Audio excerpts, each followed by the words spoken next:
میں کیپٹن صفدر ہوں. کپتان تو ہر گلی میں آپ کو مل جائے گا, 3 وکٹیں لگائے کھیل رہا ہوگا. بات یہ ہے کہ گل گلزار صاحب اپنے خاندان کو لے کے امریکہ چلے گئے.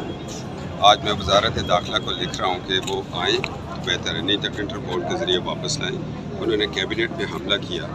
وہ ایک جماعت کی جو حکومت بنی اور جسٹس نسیم جو تھے چیف جسٹس, ان کا ایک فیصلہ تھا جس میں یہ جماعت بحال ہوئی تھی. اسمبلی ٹوٹی تھی, 58(2) کو انہوں نے مروڑ کے باہر پھینکا تھا. انہوں نے ایک سازش میں ملوث ہیں. ثاقب نثار ہوں, جسٹس گلزار ہوں, ان کو عدالتی کٹہروں میں کھڑا ہونا چاہیے. کون سی سازش میں؟ وطیع اللہ صاحب, آپ کو ساری باتوں کا پتہ ہوتا ہے, آپ مجھ سے اگلوانا چاہتے ہیں. شاید آپ کے لوگ آپ سے زیادہ, آپ کا تو ایک چینل ہے, لوگ رات کو 10-12 دیکھتے ہیں. یہ جو پاناما تھا یہ ایک سازش تھی, 58(2) کا دوسرا رول تھا. میں نے JIT کو بتایا تھا, میں نے کہا آپ ایک ملک میں وزیر اعظم اور کیبنٹ اور پارلیمنٹ پہ حملہ کر رہے ہیں. یہ JIT نالائقوں کی JIT ہے اور وہ ریکارڈ کا حصہ ہے میرا. لیکن جب وہ چیف جسٹس ہے اس وقت تو آپ خاموش رہے. اب جسٹس گلزار جب امریکہ چلے گئے, بلکہ ان کے جو ساتھی ججز تھے پاناما بینچ کے اوپر, وہ تو ابھی بھی سپریم کورٹ میں جج بیٹھے ہیں اور آپ کی اپیلیں شاید انہیں کو سننی پڑیں. تو آپ ابھی چیف جسٹس گلزار کے الزام لگا رہے ہیں. ہماری اپیلیں اللہ کے پاس ہیں اور دنیا میں جو اللہ کے فیصلے ہوتے ہیں وہی ہوتے ہیں. میں نے جسٹس گلزار صاحب کے دفتر 2 دفعہ گیا تھا اسی بات پہ, اور جسٹس گلزار صاحب کو میں نے خط لکھا تھا, کیونکہ یہ وہ کردار ہیں جن کو کیا دکھا کے فیصلے لیے گئے یہ وقت کے ساتھ ہوگا. جسٹس منیر کے فیصلوں نے ملک توڑا اور آج کتابیں لکھی جا رہی ہیں. اور جب وہ بیٹھے ہوتے ہیں تو وہ تکبر کے اس پیمانے پہ ہوتے ہیں کہ وہ نہ کسی کا فون سنتے ہیں, نہ کسی کا خط کی پرواہ کرتے ہیں. تو نہ میں ان کے دفتر 2 دفعہ گیا کہ مجھے ذاتی طور پہ ان سے ملنا ہے, کچھ باتیں کرنی ہیں. انہوں نے ٹائم نہیں دیا. وہ وہاں مسجدیں اور بلڈنگز گرانے کراچی گئے ہوئے تھے. تو میں تو جب بے قرار تھا کہ ان کے وہ بطور چیف جسٹس بیٹھے ہوں اور میں ان کو پیش ہوں. وطیع اللہ صاحب, جو قومیں میں لوگ ڈر جاتے ہیں نا, وہ قومیں پھر غلام بن جاتی ہیں. آپ کو کھڑا ہونا پڑتا ہے. بہرحال اس وقت تو آپ کی جو جماعت ہے وہ بھی ان سیاسی جماعتوں کے ساتھ بھاؤ تاؤ کر رہی ہے جن جماعتوں پہ آپ نے اس سازش کا حصہ ہونے کا الزام لگایا. ملک کو بچانے کے لیے آپ کو کافی ساری چیزیں چلنی پڑتی ہیں. قائد اعظم رحمۃ اللہ تعالیٰ نے اس ملک کو بنایا اور وہ کافی سارے لوگوں کو ساتھ لے کے چلے. مقصد ملک کو بچانا.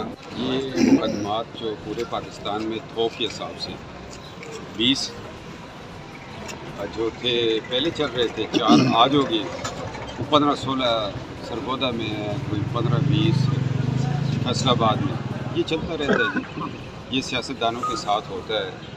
اور اللہ کے فضل و کرم سے کسی ایک بھی FIR میں گورنمنٹ کچھ ثابت نہیں کر سکی, خواہ وہ نیب کا ہو, خواہ وہ 124A ہو, دہشت گردی ہو, کوئی بھی مقدمہ ہو.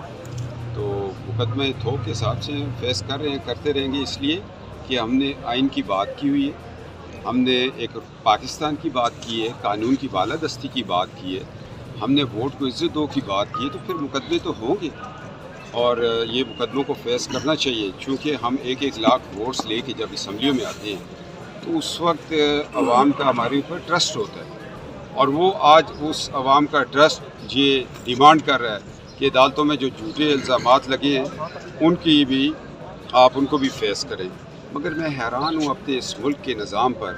ایک سپریم کورٹ کا ریٹائرڈ جج جس کا نام ہے اعجاز افضل, وہ ریٹائرمنٹ کے بعد اب مجھے پتہ چلا کہ وہ اپنے بھائیوں, بیٹوں اور سرکاری گن مین کے ساتھ لوگوں کی زمینوں پر مانسہرہ میں قبضہ کروا رہا ہے. تو وہ جب جج ہوگا تو وہ کیا کرتا ہوگا, اس کے پیچھے میں ہوں. جسٹس گلزار صاحب کو میں کافی خط لکھے, ان کے دفتر گیا کہ ایک JIT بنائیں. وہ بھاگ کے امریکہ چلے گئے. ان میں اور پرویز مشرف میں تو مجھے فرق نہیں نظر آ رہا. ان چیزوں کو ہائی لائٹ کرتے ہیں, پھر مقدمے تو بنتے ہیں. جب حکومت پہ تنقید کرتے ہیں تو پھر بھی مقدمے بنتے ہیں. جب آئین کی بات کرتے ہیں پھر ہمارے اوپر مقدمے بنتے ہیں. مقدموں سے نہیں گھبرانا. اگر آپ کو ایک مضبوط پاکستان چاہیے, آپ نے لوگوں سے کمٹمنٹ کی ہوئی ہے, اس پہ آپ نے اترنا ہے. یہ تو 24 مقدمے آج ہو گئے ہیں, 124 بھی ہوں. حق کی بات کریں گے, آئین کی بات کریں گے, پارلیمان کی بات کریں گے, جمہوریت کی بات کریں گے. اچھا یہ بتائیے کہ آپ کا تو بالکل اپنا موقف درست ہے اپنی جگہ، مگر انتظامیہ یہ کہتی ہے کہ ہمارے سے تحریری طور پر اجازت مانگی گئی تھی اور ہم نے نہیں بھی دی تھی، پھر بھی ریلی نکالی۔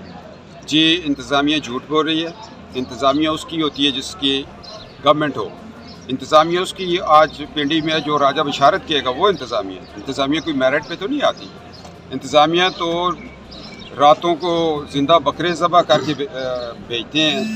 انتظامیہ میں خود اس نظام کا حصہ رہا ہوں، میں اسسٹنٹ کمشنر رہا ہوں، میں ڈی سی قصور جا رہا تھا کہ مارشل لا لگ گیا، مجھے پتہ کہ انتظامیہ والے کتنے نیچے لیٹ کے اپنی پوسٹنگ لیتے ہیں۔ YouTube پر گوگلی نیوز دیکھنے کے لیے youtube.com کی سرچ بار میں googly news T V type کریں۔ گوگلی نیوز کے پیج پر سرخ رنگ کے سبسکرپشن والے بٹن پر کلک کرنا نہ بھولیے۔ YouTube پیج پر اپلوڈ ہونے والی ویڈیوز سے باخبر رہنے کے لیے بیل آئیکن پر کلک کیجیے۔ آپ کو ہر نئی ویڈیو کے بارے میں نوٹیفیکیشن موصول ہو جائے گا۔